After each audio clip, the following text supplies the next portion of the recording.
Bonjour à tous et bienvenue dans cette nouvelle vidéo.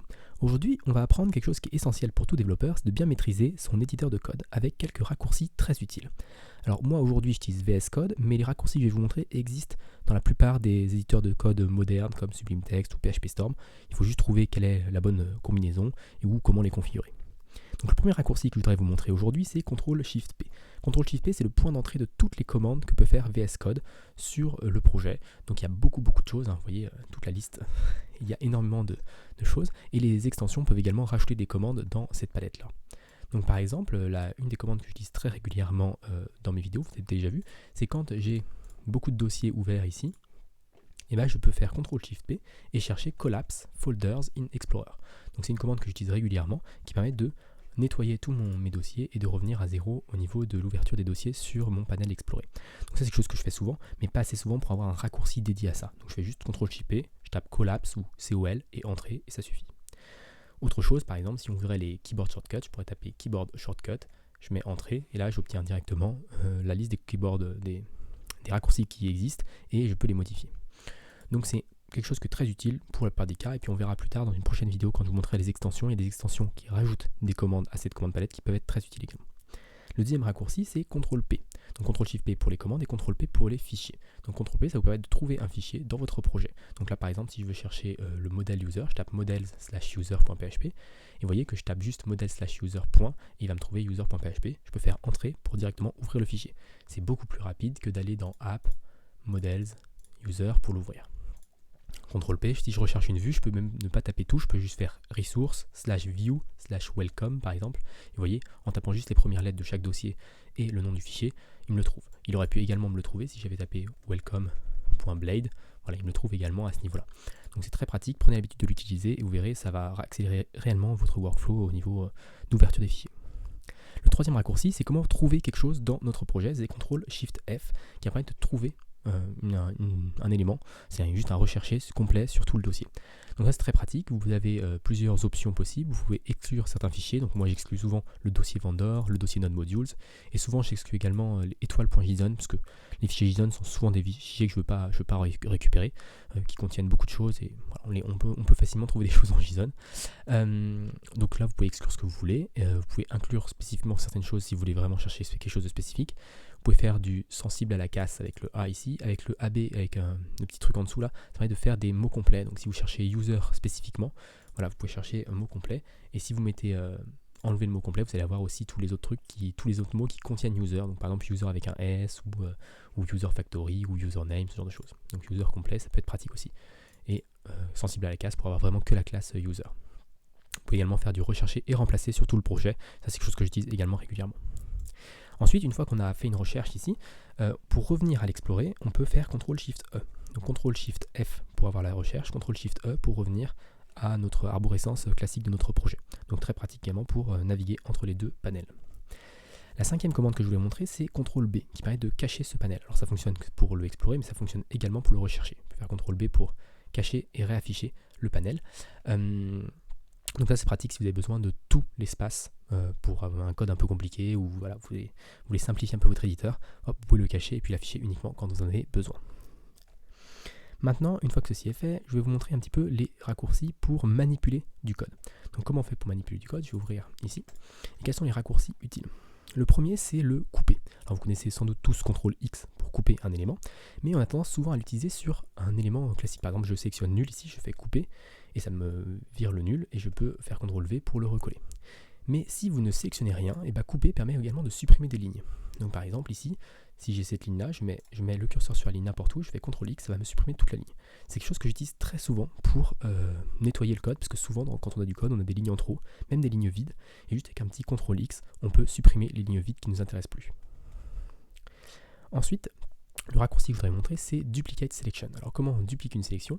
C'est CTRL-D sur mon éditeur, mais je crois que par défaut, VS Code ne le bind pas, donc je vais faire CTRL-D. Vous voyez, quand je fais CTRL-D, ça m'ouvre le Run and Debug ici. Donc je peux faire CTRL-D pour enlever. Et ce que je vais faire, c'est que je vais configurer ce raccourci pour vous montrer un petit peu comment faire. Donc vous allez CTRL-P, Keyboard, Shortcuts, et là on va chercher Duplicate Selection. Donc Duplicate Selection, et on voit qu'il n'y a pas de keybinding dans celui-là. Donc ce que je peux faire, c'est que je fais Add Keybinding, et moi j'utilise CTRL-D. Vous pouvez choisir ce que vous voulez. je mets entrée pour ajouter mon key binding. Et pour éviter d'avoir des conflits, ce que je vais faire, c'est que je vais cliquer sur le petit bouton Record Key ici, faire CTRL MAJ D, ça va me trouver tous les raccourcis clavier qui sont bindés avec CTRL SHIFT D. Donc on voit qu'il y a Duplicate Selection que je viens de rajouter, et on a View, Show, Run and Debug qu'on avait auparavant. Donc là je vais faire ça, et je vais Remove Key Binding pour avoir que Duplicate Selection sur ce raccourci là. Donc maintenant, une fois que j'ai fait ça, je peux sélectionner un bloc de code et faire CTRL MAJ D. Et du coup, ça va me dupliquer ici. Vous voyez, et ça peut me permettre très rapidement de créer une deuxième fonction dans le même style qu'une fonction supplémentaire. Vous pouvez également dupliquer une seule ligne dans la même chose que ce qu'on avait vu tout à l'heure pour couper. C'est-à-dire que si j'ai ma ligne, imaginons que j'ai que ma ligne get actuellement et que je veux créer un set, je peux faire CTRL MAJ D avec juste le curseur sur la ligne, ça me crée une deuxième ligne. Et donc là, je peux mettre set et puis faire mon opération comme je le souhaite. Voilà, donc ça très utile pour dupliquer une sélection. Ensuite, quelque chose de très utile, c'est pour déplacer des lignes sans avoir besoin de couper-coller. Alors je vois beaucoup de gens, par exemple, si je veux faire un if, ici je veux faire un if avec un return Thibaut, par exemple, if true, return Thibaut. Donc ce que je vais faire, c'est que je vais dupliquer ici, et je vais mettre return, hop, Thibaut. Et ici je vais créer mon if true, et puis maintenant mon return Thibaut, je voudrais le mettre dans le if true. Alors il y a beaucoup de gens, ce qu'ils feraient, c'est sélectionner ça, faire CTRL X et CTRL V.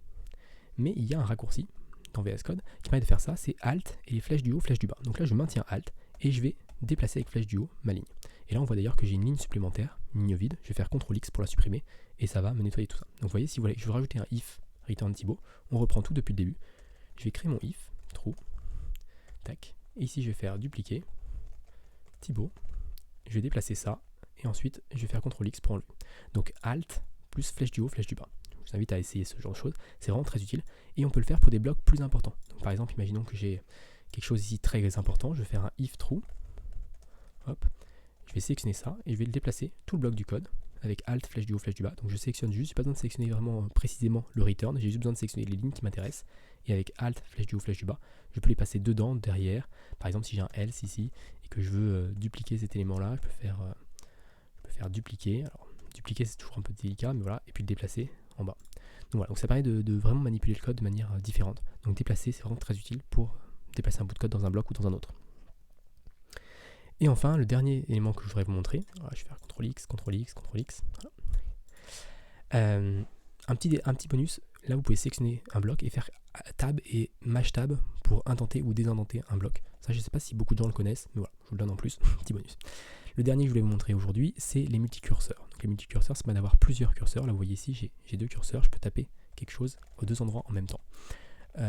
C'est très pratique, mais je pense que je ferai une vidéo spécifique aux multicurseurs pour vous expliquer un petit peu toutes les subtilités des multicurseurs et comment les utiliser vraiment de manière efficace. C'est vraiment quelque chose de très très puissant que j'utilise énormément et qui a une value énorme, donc je vous conseille vraiment de vous intéresser à ce sujet. Enfin, je voudrais vous faire un dernier point sur les tabs, donc les onglets qui sont présents ici. Donc par exemple, pour tester ça, on va ouvrir plusieurs fichiers et par défaut, VS Code, quand on fait CTRL Tab, pour changer d'onglet comme on pourrait le faire sur Firefox ou Chrome, il va nous ouvrir ce petit modal là qui est, je trouve, pas très pratique parce que je la trouve jamais très pratique. Donc comment faire pour revenir à un système un peu différent? Donc on va revenir dans notre Open Keyboard Shortcut ici et on va chercher alors le truc s'appelle Next Editor, je crois. Alors Focus Next Editor, Action Next Editor, voilà, View Open Next Editor. Et par défaut c'est CTRL Page Down. Donc moi ce que je vais faire, c'est que je vais faire Change Key Binding. Et je vais faire, pour le next, ça va être CTRL Tab. Et je vais faire aussi également la même chose pour Previous Editor. Et Previous Editor, il est où? Le Action Previous Editor, je le trouve pas. CTRL Page Up là. Donc Change Key Binding, on va faire CTRL Shift Tab pour que ce soit la même chose que pour Chrome ou Firefox Editor. Une fois que ceci est fait, ce qu'on va faire, c'est la même chose que tout à l'heure, c'est-à-dire qu'on va faire CTRL Tab pour voir tous les raccourcis bindés à ça, et on va supprimer ceux qui ne nous intéressent pas pour être sûr qu'il n'y ait pas de conflit, même si normalement les nôtres prennent un accord. Hop, CTRL Maj Tab, et on va également supprimer les deux raccourcis. Voilà. Donc là on a nos deux raccourcis, et maintenant quand je fais CTRL Tab, on voit que je passe de Encrypted Cookie à Redirective Authenticated, après User, Keyboard Shortcut, donc voilà, je peux bind comme ça. Et même chose à l'inverse, je peux revenir en arrière avec CTRL Maj Tab. Donc ça c'est très utile.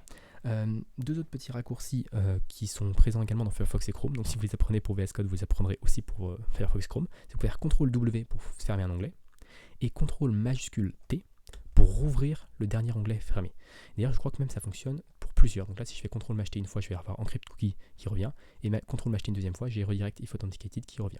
Donc ça, c'est très pratique quand on a fermé par erreur un onglet, on peut le rouvrir, et ça fonctionne également sous Chrome et Firefox, si vous ne le saviez pas. Donc voilà pour cette vidéo sur comment utiliser un petit peu les raccourcis VS Code. J'ai fait un récapitulatif global de tous les raccourcis que j'utilise, je pense, le plus.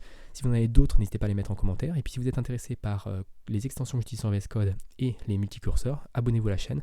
Je ferai des vidéos sur ce sujet dans les prochaines semaines. Donc voilà pour cette vidéo, j'espère qu'elle vous a plu. Si elle vous a plu, n'hésitez pas à vous abonner à la chaîne et à la partager autour de vous. Et puis moi, je vous retrouve très rapidement du coup pour la suite de cette série.